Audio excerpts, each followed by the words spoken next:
जय श्री कृष्णा। आइए सुनते हैं पौष मास का महात्म्य। हमारे सनातन हिंदू धर्म ग्रंथों में प्रत्येक महीने के महत्व को भली प्रकार से दर्शाया गया है। हमारी हिंदू संस्कृति में बारहों मास व्रत पर्व त्योहारों से युक्त है। आइए जानते हैं पौष मास के महात्म्य को। पौष मास में धनु संक्रांति होती है, अतः इस मास में भगवत पूजन का विशेष महत्व है। दक्षिण भारत के मंदिरों में धनुर्मास का उत्सव मनाया जाता है। मान्यता है कि पौष कृष्ण अष्टमी को श्राद्ध करके ब्राह्मण को भोजन कराने से श्राद्ध का उत्तम फल मिलता है। पौष कृष्ण एकादशी सफला एकादशी कहलाती है। इस दिन उपवास पूर्वक भगवान का पूजन करना चाहिए। इस व्रत को करने से सभी कार्य सफल हो जाते हैं। पौष मास के कृष्ण पक्ष की द्वादशी तिथि को सुरूपा द्वादशी का व्रत होता है। यदि इसमें पुष्य नक्षत्र का योग हो तो विशेष फलदायी होता है। इस व्रत का गुजरात प्रांत में विशेष रूप से प्रचलन है।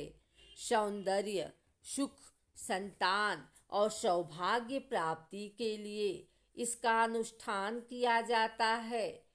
विष्णु धर्मोत्तर पुराण में वर्णन मिलता है कि पौष शुक्ल द्वितीया को आरोग्य प्राप्ति के लिए आरोग्य व्रत किया जाता है।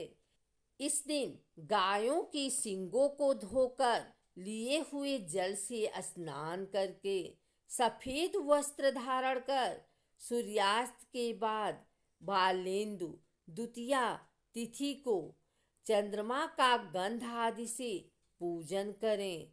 जब चंद्रमा अस्त न हो तब तक गुड़, दही, परमान, खीर और लवण नमक से ब्राह्मणों को संतुष्ट कर केवल गोरस छाछ पीकर जमीन पर शयन करें। इस प्रकार एक वर्ष तक प्रत्येक शुक्ल पक्ष वाली द्वितीया को चंद्र पूजन करके 12वें महीने में इच्छु रस से भरा घड़ा यथाशक्ति सोना और वस्त्र ब्राह्मण को देकर उन्हें भोजन कराने से रोगों की निवृत्ति और आरोग्यता की प्राप्ति होती है। पौष शुक्ल सप्तमी को मार्तंड सप्तमी कहते हैं। इस दिन भगवान सूर्य की प्रसन्नता के उद्देश्य से हवन करके गोदान करने से वर्ष पर्यंत सूर्य देव की कृपा प्राप्त होती है। पौष शुक्ल एकादशी पुत्रदा नाम से प्रसिद्ध है। इस दिन उपवास से सुलक्षण पुत्र की प्राप्ति होती है। भद्रावती नगरी के राजा वसुकेतु ने इस व्रत के अनुष्ठान से सर्वगुण संपन्न पुत्र प्राप्त किया। पौष शुक्ल त्रयोदशी को भगवान के पूजन तथा घृत दान का विशेष महत्व है।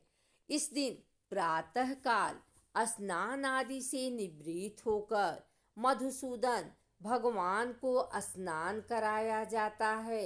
सुंदर वस्त्रों से सुसज्जित किया जाता है। उन्हें मुकुट, कुंडल, किरीट, तिलक, हार तथा पुष्पमाला आदि धारण कराए जाते हैं।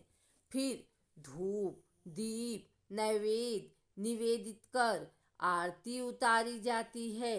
पूजन के अनंतर ब्राह्मण भोजन तथा दक्षिणा दान का विधान है। केवल इस एक दिन का ही स्नान सभी वैभव तथा दिव्य लोक की प्राप्ति कराने वाला कहा गया है। पौष मास के रविवार को व्रत करके भगवान सूर्य के निमित्त अर्घ्य दान किया जाता है तथा एक समय नमक रहित भोजन किया जाता है। इस प्रकार यह पौष मास का पावन महात्म्य है। पौष मास में परमपिता परमेश्वर के चरणों में ही हमारा बारंबार प्रणाम है।